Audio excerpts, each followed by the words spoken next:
Today I have the Redmi Note 11 in front of me, and in this video I'm going to run through the key specs and features you need to know about this phone and design aspects, and then I'm going to show you how a £200 phone camera system compares to a £1,200 phone camera system. So I've got a little slideshow for you guys at the end, and I'll also offer my personal opinions on the device if you want to stick around to the end for that, and if you do, I will appreciate it. Anyway, let's get this out of the box.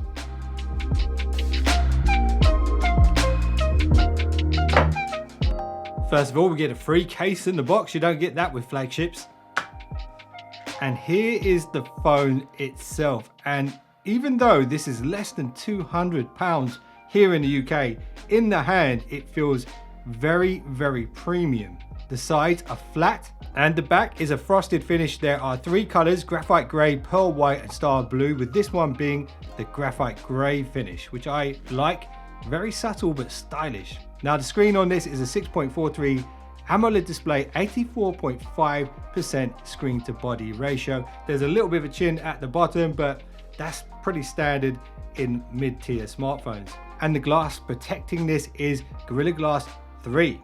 And as you can see on the back, we've got a quad camera array, and we have an upward firing speaker grill. It's not coming out of the earpiece, which is a good thing. And there's also a speaker grill on the base as well, and a USB-C port. And if we go back to the top, there are two features here that we're getting on a £200 phone that we don't get on £1,000 phones in 2022. This, the IR blaster, and this, the headphone jack, which supports 24-bit high-res audio via a wire, no latency.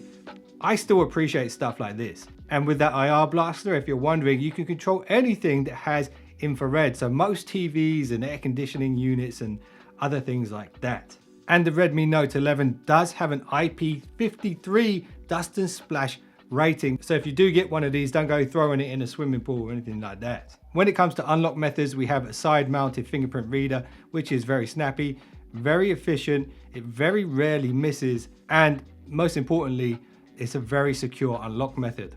And when it comes to the power, it actually has a 5,000 milliamp hour battery. That's larger than some flagships today.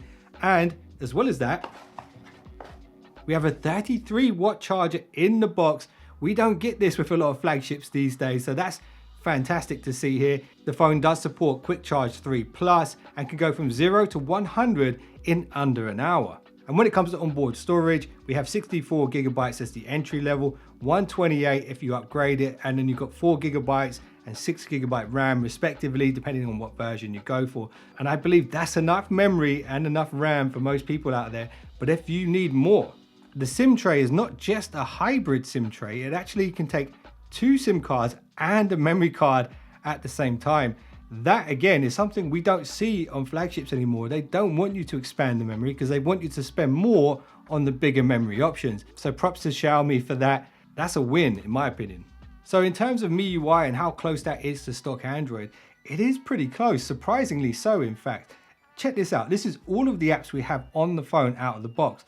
And when I look at this list, there really isn't that much bloatware at all. So that is brilliant. And when it comes to customizing the device as well, you've got a ton of widgets that you can add. A lot of them, a lot more than I've seen on other phones.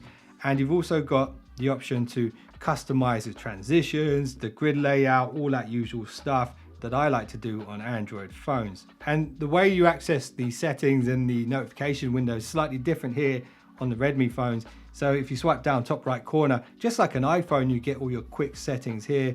If you swipe down at a different point at the top, it'll bring up all your notifications. Now let's talk about the screen. This is an AMOLED display. So we get the beautiful inky blacks. We get great brightness at 1000 nits of peak brightness. It's a full HD plus screen as well. And on a display this small, honestly, full HD plus is enough for most people. And it is 409 pixels per inch. So that's a very dense pixel ratio right there. And let me show you how this looks side by side with an iPhone.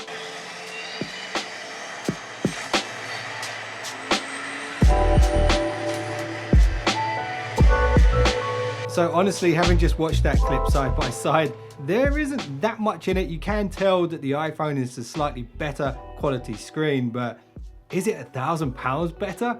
Well, that's kind of in the eye of the beholder. And you know what else is in the eye of the beholder? The camera quality. Now let me show you how the Redmi holds up against the mighty iPhone in a camera shootout.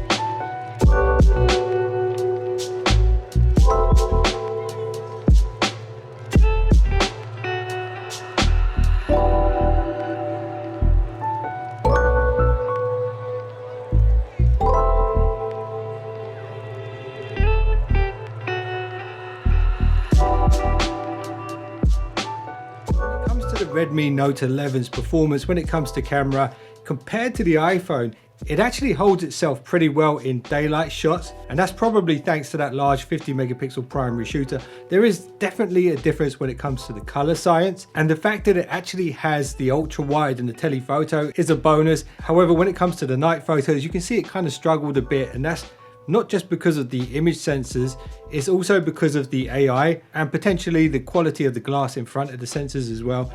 But that's something that costs more to deliver. That's why the iPhone is 5 times the price. And when I think about the Redmi overall as a phone for under £200, it really is a value champ right now. You got everything you would need in a budget smartphone. A good sized battery, a very fast screen with the 90 Hz refresh rate, and it's an AMOLED, so that means you get an amazing contrast ratio and great brightness at 1000 nits. And then you've got a bunch of standout features like the dual speakers, the headphone jack, the IR blaster.